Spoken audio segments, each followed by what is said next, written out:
Channel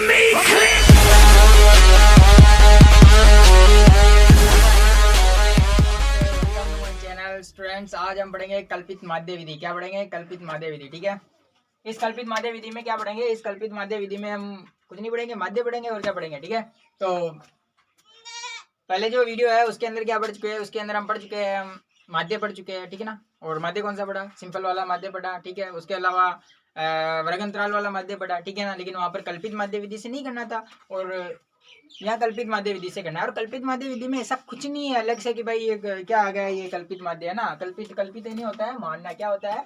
मानना। ठीक है, कल्पित का मतलब होता है मानना। आपको लेट करना पड़ता है, मानना पड़ेगा, बस वो इतना ही फर्क है। ठीक है ना, उस माध्यम में और इस माध्यम में सिर्फ इतना ही फर्क होगा कि इसमें आपको लेट करना पड़ेगा। और लेट भी क्या करना पड़ेगा? क्यों करते हैं इसके अंदर? क्यों?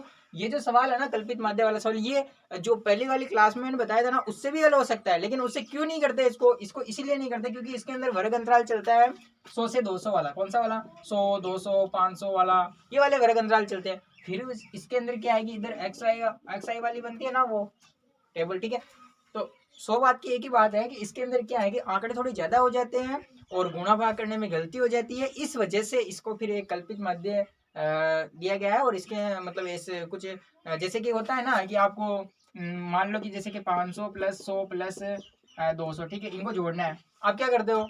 आप यहाँ से 100 कॉमन ले लो, है ना। 100 कॉमन लेने के बाद यहाँ 5 बचेगा, यहाँ 1 बचेगा और यहाँ कितना बचेगा? 2। अब 5, 2 और 1 को तो जोड़ सकते हो ना। तो बस वही है, वही सिस्टम यहाँ पर है कि कल्पित माध्य विधि में क्या होता है कि आपको एक इनका एक माध्य मान निकलता है टेबल के अंदर। अभी पढ़ेंगे, डिटेल में पढ़ेंगे, इस वीडियो के अंदर डिटेल में पढ़ेंगे, लेकिन आपको एक रूपरेखा समझा देता हूँ कि इस वीडियो में आखिर पढ़ने वाले क्या है। ठीक है ना, तो इसके अंदर वो कल्पित माध्य में वो एक इस सवाल के अनुसार संख्या निकलती है, उस संख्या को मान लिया जाता है और उस संख्या से हम उनको जो मतलब बाकी निकाल के और जोड़ के और आंकड़ों को थोड़ा क्या कर लेते हैं? कम कर लेते हैं, छोटा कर लेते हैं, और उससे हमारा सवाल क्या हो जाता है? आसान हो जाता है। इस वजह से क्या करते हैं? इस वजह से यह विधि क्या, कल्पित माध्य विधि काम में आती है। ठीक है,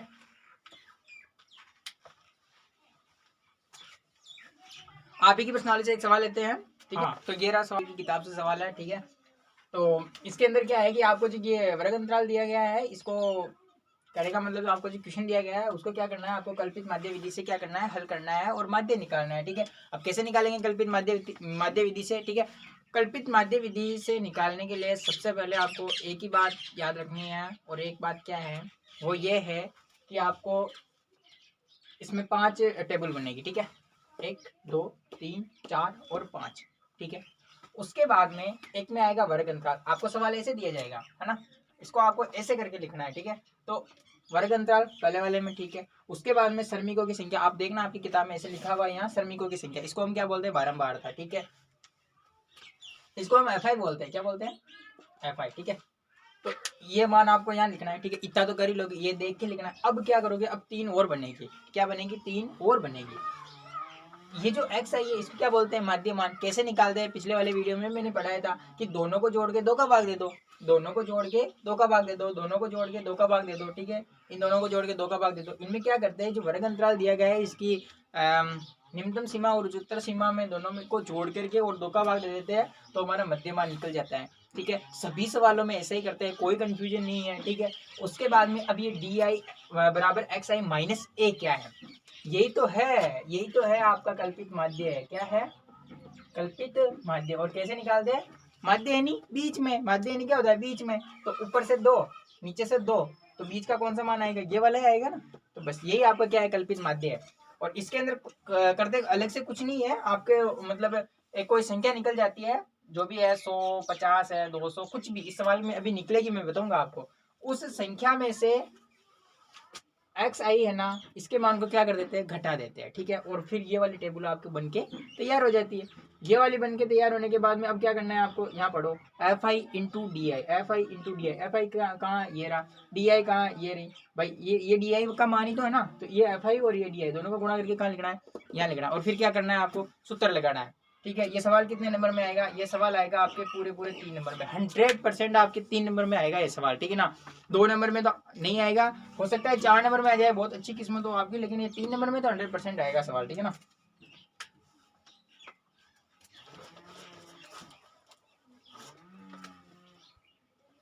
तो शुरू करते हैं इस सवाल को। देखो कैसे, कि वर्ग अंतराल दिया हुआ है, ठीक है। सबसे पहले क्या निकालेंगे, माध्यमान निकालेंगे। क्या निकालेंगे, माध्यमान, ठीक है। तो 100 और 120 दोनों को जोड़कर क्या करना, पहला step, step number 1, step first step क्या है, फर्स्ट स्टेप अपना ये है कि दोनों को जोड़ के क्या कर दो, माध्यमान निकालो, मतलब कहने का मतलब, ठीक है। और माध्यमान निकलेगा कैसे, दोनों को जोड़ के 2 का भाग दे दो, तो 100 प्लस 120 बटेवा में 2, दोनों को जोड़ा कितना हुआ, 100 120 कितना हुआ, 220। अरे 220 होता है ना, फिर 2 का भाग दिया तो कितना आया, 110। कितना आया, 110, ठीक है। माध्यमान कितना आया, 110, ठीक है। दूसरा वाला, दोनों को जोड़ के 2 का भाग दे दो, 120 प्लस 140 बटेवा 2, कितना आया, 40 और 20 60 और 260, 2 का भाग देंगे तो 130, कितना आया, 130। अब आप छोटे बच्चे नहीं हो, आप काफ़ी यंग जवान हो, ठीक है। तो जोड़ बाकी तो आप कर ही सकते हो, इनको मैं डायरेक्ट लिख देता हूँ, ठीक है। तो ये कितना होंगे, 300 और 150। हाँ, तो ये एक्सआई का मान आ गया अपना, ठीक है। अभी क्या करना है, तीसरा स्टेप होता है आपको इसमें से एक कल्पित माध्य मानना होता है, ठीक है ना। आपको इसमें से जो ये एक्सआई वाली है ना, इसके अंदर से आपको एक संख्या फिक्स करनी होती है कल्पित माध्य के लिए, जिसका नाम होता है ए बराबर क्या होगा, और कैसे डिनोट करते हैं उसको, कैसे मतलब निकालते हैं, तो बीच का निकालना होता है आपको। कौन सा, बीच का। तो ऊपर से 2, नीचे से 2, बीच का कौन सा, ये है ना, ये 150, ये क्या है आपका कल्पित माध्य है, ठीक है। कल्पित मान बोलते हैं इसको, माध्य नहीं बोलेंगे, कल्पित मान बोलेंगे। तो कल्पित मान बराबर क्या आया, स्मॉल ए से डिनोट कर रहे हैं। आप इसको स्मॉल ए भी लिख सकते हो और कैपिटल ए भी लिख सकते हो, ठीक है ना। हाँ, तो आप इसको कैपिटल ए भी लिख सकते हो, स्मॉल ए भी लिख सकते हो।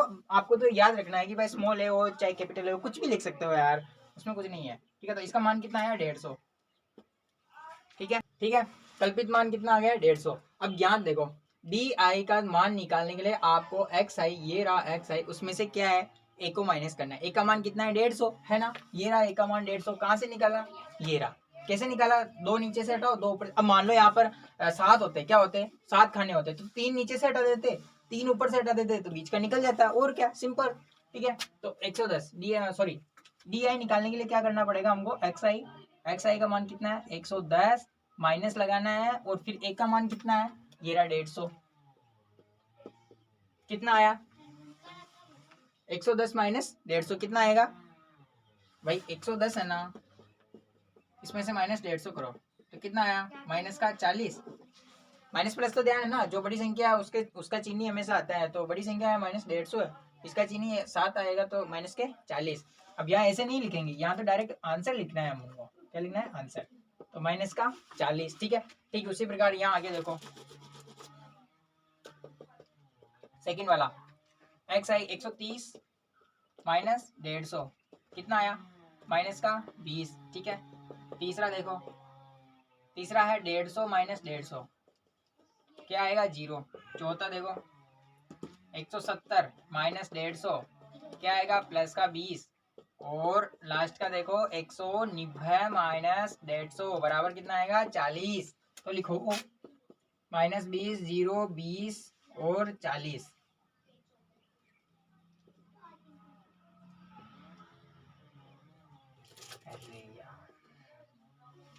ठीक है, ये हो गया अपना काम। अब last F I into D I. F I D आई कैसे निकालते हैं, एफ आई डी आई वही बात है ना, देखो वही देखो, वापिस बेसिक चीज पे चलते हैं। मैं कह दूं कि ए का मान कितना है जी, 2 है, और बी का मान कितना है, लीजिए 5 है। मैं आपसे कहूं, सीधे सीधा सा कहूं, क्या कहूं कि भाई मुझे ए इंटू बी का मान बता दीजिए, तो आप में से जो चालाक बच्चे होंगे, जो चालाक स्टूडेंट होंगे, वो क्या करेंगे, वो सीधा सीधा ए का मान 2 है, गुणा लगा दो, बी का मान कितना है, 5 है, दिया हुआ ना, मान दिया हुआ है, ए का मान 2 है, बी का मान 5 है। ए इंटू बी निकालना है आपको, ठीक है। ए का मान 2 रख दो, बी का मान 5 रख दो, कितना आया, 10 आया। सेम कंडीशन आपको वहां करनी है। अब यहाँ पर आपको इस बार क्या नहीं दिया गया, ए और बी नहीं दिया गया, यहाँ क्या है, एफ आई इंटू डी आई। इसको क्या पढ़ेंगे, एफ आई इंटू डी आई। तो इसका मतलब क्या है, एफ आई के गुणा में क्या है, डी आई है। क्या आपके पास एफ आई का मान है, जी बिल्कुल है। कहाँ रहा, ये रहा एफ आई का मान 12, और डी आई का मान है, हाँ है, कितना रहा, -40। तो बस सिंपल, भाई ए का मान यहाँ 2 है, बी का मान 5 है, तो उसी प्रकार एफ आई का मान 12 है, डी आई का मान -40 है। आपको एफ आई डी आई निकालना है, जिस प्रकार से ए बी निकाला इसी प्रकार दोनों को गुणा करके यहाँ लिख दो। ठीक है, अब ए और बी का मान जरूरी थोड़ी दो हो, मैं कह दूं बी का मान मान लो ए का मान सॉरी जैसे कि 6 है और बी का मान मान लो 9 है, तो दोनों फिर भी तो दोनों को गुणा करके लिखोगे। तो बस वही सिस्टम यहाँ पर है कि अब इस बार एक्स आएगा, इसका एफ आई का मान कितना है 14 और डी आई का मान कितना है -20, तो दोनों को गुणा करके लिख दो। तो अब आपको जो लास्ट स्टेप है वो क्या करना है कि इस वाली सारणी को और इस वाली दोनों को क्या करके इस वाली सारणी को और इस वाली सारणी को दोनों को क्या करके गुणा करके यहाँ लिखना है। ठीक है, गुणा करके वहां लिखना है, तो लिख दो 12 × -40। ये स्टेप आपका सेकंड है। पहला स्टेप क्या है? पहला स्टेप है कि इन दोनों को जोड़ के 2 का भाग देके एक्स आई का मान निकालो। सेकंड स्टेप ये है कि इसके अंदर से आपको एक माध्य मान निकालना पड़ेगा, कल्पित मान 150 निकाला। आपका सेकंड स्टेप क्लियर है, first step clear. Third step में क्या करेंगे? थर्ड स्टेप में ये करेंगे, हमको डी आई का मान निकालना पड़ेगा। और डी आई का मान कैसे निकलेगा कि एक्स आई में से ए को घटा दो तो आपको डी आई का मान आ जाएगा। ठीक है, ये तीसरा स्टेप भी क्लियर। अब चौथा स्टेप क्या कहता है? स्टेप नंबर 4 ये क्या बोलता है? ये बोलता है कि एफ आई इंटू डी आई कर दो। एफ आई इंटू डी आई करेंगे तो एफ आई का मान ये रहा 12, क्या है 12, गुणा करो किससे? डी आई से, कितना है -40। जब भी दो चिन्ह प्रयोग करते कभी ऐसे नहीं करते कि प्लस माइनस ऐसे एक साथ, नहीं, प्लस और माइनस तो ऐसे बीच में कोष्टक। ठीक है, कभी गुणा भाग का साथ आ जाए तो बीच में कोष्टक। कभी भी दो संख्याएं एक साथ आते हैं ना, प्लस माइनस जोड़ बाकी जो भी हो, तो उनके बीच में क्या लगाते हैं? हमेशा गुणा लगाते हैं, कभी ऐसे ऐसे नहीं लिखते। इनको बीच में से कोष्टक होना जरूरी है, तो इस वजह से यहाँ ऑटोमेटिक क्या लग जाता है? कोष्टक। ठीक है, देखो अपने वीडियो में क्या है कि छोटी से छोटी चीज मिलेगी आपको। ठीक है ना, ऐसा नहीं है कि मैं ये मान के नहीं पढ़ूंगा कि मेरी जो क्लास है वो एक टॉप लेवल का स्टूडेंट देख रहा है। नहीं, मेरे हिसाब से जो मेरी क्लास देख रहा है वो टॉप लेवल वाले भी हो सकते हैं और लो लेवल वाले भी हो सकते हैं। तो ये क्लास सबके लिए होनी चाहिए ना, इस वजह से पूर्ण रूप से बेसिक पढ़ाते हुए मैं आप लोगों को क्लियर करता हूँ। और पहली बात तो ये है कि मेरी क्लास के अंदर आपको कोई डाउट रहेगा ही नहीं। ठीक है ना, अब इन चीजों में क्या डाउट रहेगा आपका? कुछ नहीं रहेगा, है ना। अब हाँ, अब बाकी सूत्र उत्तर है वो तो आपको याद करना पड़ेगा, उसमें कुछ नहीं है ना। गुणा करके लिख दो, कितना होता है 48, यानी कि माइनस के 480, ये माइनस के 480। ठीक है, सेकंड क्या है? सेकंड है कि भाई ये रहा एफ आई का मान 14, डी आई का मान कितना -20। 14 × -20 इक्वल होगा मेरे स्टूडेंट, कितना होगा 280। माइनस का प्लस माइनस गुणा होते तो माइनस आता है, वो तो आप जानते हो। ठीक है ना, अरे वो तो जानते हो ना, प्लस और प्लस गुणा होते हैं तो प्लस आता है, प्लस और माइनस गुणा होता है। चलो ठीक है, 1 मिनट देना, सबको समझा देता हूँ। ठीक है, प्लस और प्लस गुणा होता है तो प्लस आता है। ठीक है, और प्लस माइनस गुणा होता है तो माइनस आता है। माइनस चाहे शुरू में हो प्लस बाद में हो, लेकिन फिर भी माइनस, प्लस माइनस करो या माइनस प्लस करो माइनस आता है। और माइनस इंटू माइनस करते हैं ना तो क्या आता है? प्लस हो जाता है। ठीक है, क्लियर। यहाँ क्या है? यहाँ प्लस पहले माइनस बाद में, प्लस माइनस बराबर माइनस। ठीक है, तीसरा वाले में कुछ नहीं है, 150 को 0 से गुणा करो तो 0, किसी भी संख्या को 0 से गुणा करो तो 0 आता है। ठीक है, उसके बाद में ये 0 आ गया इसका मान। चौथा 170 सॉरी 6 आएगा। सॉरी यहाँ पर 150 को 0 से नहीं करेंगे गुणा, यहाँ 8 को 0 से गुणा करेंगे। ठीक है ना, 8 को 0 से करेंगे तो 0 आएगा। एक ही बात है, 0 को किससे गुणा करो 0 आता है। ठीक है, 6 को गुणा करना है आपको किससे? 20 से। किससे? 20 से। देखो इस बार प्लस का 20 है। ठीक है ना, तो 6 दूनी 12, कितना आया? 120, ये रहा 120। ठीक है, और लास्ट एफ आई का मान कितना है? 10, गुणा किससे करना है? 40 से। 10 चौक ये 400। ठीक है,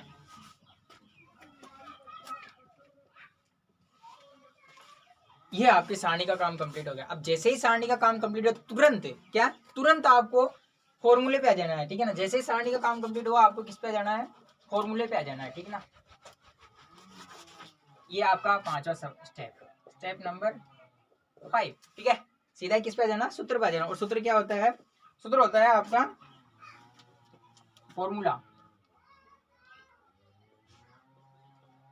फॉर्मूला होता है a plus sigma F I into D I upon sigma F आई, ये रहा। तो x बराबर होता है a plus sigma F I into D I upon में सिग्मा एफ आई। अब मैंने पहले वाले वीडियो में बताया हुआ कि सिग्मा का मान क्या होता है, जोड़, सॉरी सिग्मा का मतलब क्या होता है, इसका जोड़ होता है। जोड़ किसकी करनी है, एफ आई डी आई वाली जो सारणी है ना उसकी जोड़ करनी है। तो देखो कहाँ पर एफ आई डी आई है क्या, ये एफ आई है क्या, एफ आई डी आई है क्या, नहीं है, ये है क्या, नहीं है, ये है क्या, नहीं है, एफ आई डी आई, जी बिल्कुल ये रहा एफ आई डी आई। इसको इसकी क्या करनी है, आपको जोड़ करनी है, ठीक है ना। तो sigma F I into D आई, ठीक है, तो जोड़ कर दो 400। हाँ तो देखो sigma F I D I minus 480 minus 280 plus 120 plus 400। तो चिन्ह के साथ भाई जोड़ भले ही जोड़ कर रहे हैं लेकिन चिन्ह तो उनके साथ आएगा ना, तो इस वजह से, ठीक है। तो माइनस के 480 और माइनस के 280, माइनस माइनस क्या होता है, प्लस होता है। वो किस में होता है, वो गुणा में होता है। किस में होता है, गुणा में होता है, ठीक है ना। तो ये चीजें याद रखना कि गुणा में होता है वो माइनस माइनस, ठीक है, प्लस हो जाता है। जो यहाँ जोड़ बाकी भी नहीं होता है, ठीक है। तो इनको जोड़ करना है, 0 8 8 16 64 4 2 6 माइनस के 760 और 520, 760 में से 520 कटाओ, 0 6 में से 2 गए 4 और 7 में से 5 गया 2, माइनस के कितना है 240। आपको सिग्मा एफ आई डी आई का मान कितना आया, माइनस के 240, ठीक है। आपका पहला काम हो गया, इसका मान आ गया। और अब सूत्र में जब भी सूत्र लिखते हैं तो सूत्र के अंदर क्या होता है, सूत्र में जो चीजें दी होती है उसका मान ही तो निकालते हैं, और क्या होता है। तो अब यहाँ पर सिग्मा एफ आई का मान निकालना है। तो एफ आई कहाँ रहा, या सिग्मा का मतलब इसकी जोड़ कर दो तो हो जाएगा सिग्मा एफ आई, ठीक है। तो ये सिग्मा एफ आई, ठीक है, सिग्मा एफ आई जोड़ दो। ये कितने हुए 10 20 26, 26 से 8, सिग्मा एफ आई का मान आएगा 50, ठीक है। अब ये इसका मान आ गया आपके पास 50, इसका मान आ गया आपको माइनस का 240, और ए का मान ए कौन है, ए वही कल्पित है ना, ये वाला कल्पित माध्य कितना माना था हमने 150। तो ए का मान कितना है 150, ठीक है। इसका मान आ गया, इसका आ गया, इसका आ गया। अब तो सूत्र में सीधे सीधा परोसना है, ठीक है ना, और आपका आंसर निकल जाएगा, ठीक है। तो थोड़ी जगह चाहिए हमको, क्या करते हैं, तो सूत्र के अनुसार सिग्मा सॉरी ए प्लस ये आएगा, ठीक है। ए का मान कितना है 150 plus sigma F I D आई का मान कितना है, ये रहा माइनस का 240, ये माइनस का 200। अब मैंने बोला था जब एक साथ आ जाए तो क्या कर दो, कोष्टक लगा दो, ठीक है। उसके बाद में सिग्मा एफ आई का मान कितना है, ये रहा सिग्मा एफ आई का मान कितना रहा 50, ठीक है।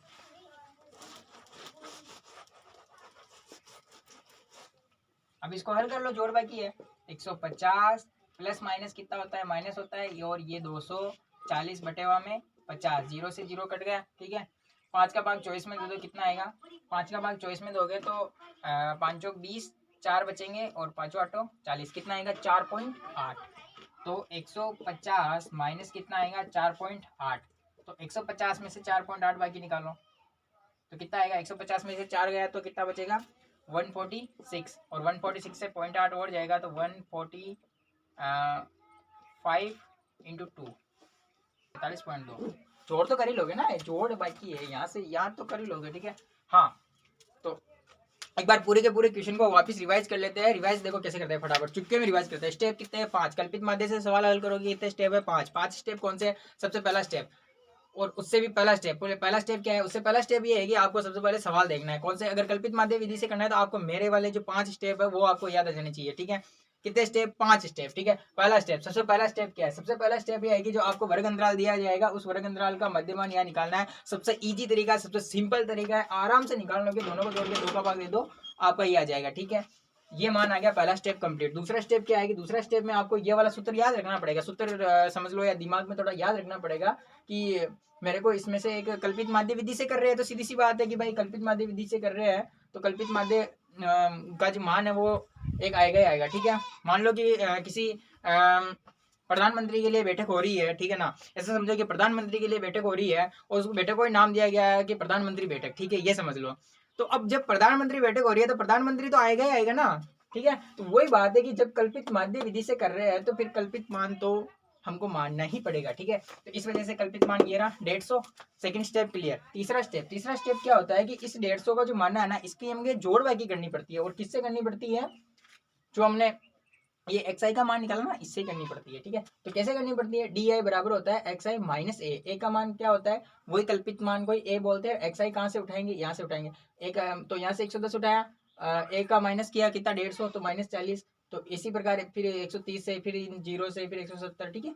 तो ये हो गया। उसके बाद में चौथा स्टेप क्या है, एफ आई डी आई निकालना, मतलब एफ आई पकड़ो ये रहा और डी आई पकड़ो, ये रही सारणी एफ डी आई की और ये रही एफ आई की, दोनों को गुणा करके कहाँ ठोक दो, यहाँ ठोक दो, ठीक है, वो निकल गया आपके। उसके बाद में आ जाओ सीधे सूत्र पर। सूत्र होता है कि A plus sigma F I into D I बराबर होता है सिग्मा एफ आई, ठीक है। तो sigma F I D I चाहिए हमको, ये नहीं भाई एफ आई डी आई, इसका सिग्मा करना है, सिग्मा करना है मतलब जोड़ना है, ठीक है। उसके बाद में सिग्मा एफ आई चाहिए, एफ आई कहाँ रही, ये रही, इसका क्या करना है, सिग्मा करना है, तो ये रही, ठीक है। उसके बाद में आपको ए प्लस, सूत्र में ए भी तो दिया हुआ ना, तो ए का मान क्या है, ए का मान तो 150 रहा है, सीधी सी बात है। जब तीनों मान आपको मिल जाएंगे तो सीधा सीधा सूत्र में पुटअप कर दो 1 2 3, ठीक है, ये जोड़वा के करोगे ये आंसर आ जाएगा, ठीक है। तो मिलते हैं नेक्स्ट वीडियो में, तब तक के लिए टेक केयर, जय हिंद। और उम्मीद करते हैं कि आपको वीडियो पसंद आया होगा और समझाने की पूरी कोशिश की है इतने अच्छे तरीके से। मेरे हिसाब से मुझे ऐसे लगता है कि मैंने बहुत अच्छे तरीके से समझाया है आपको ना, और समझ में आया होगा, ठीक है ना। मिलते हैं नेक्स्ट वीडियो में, तब तक के लिए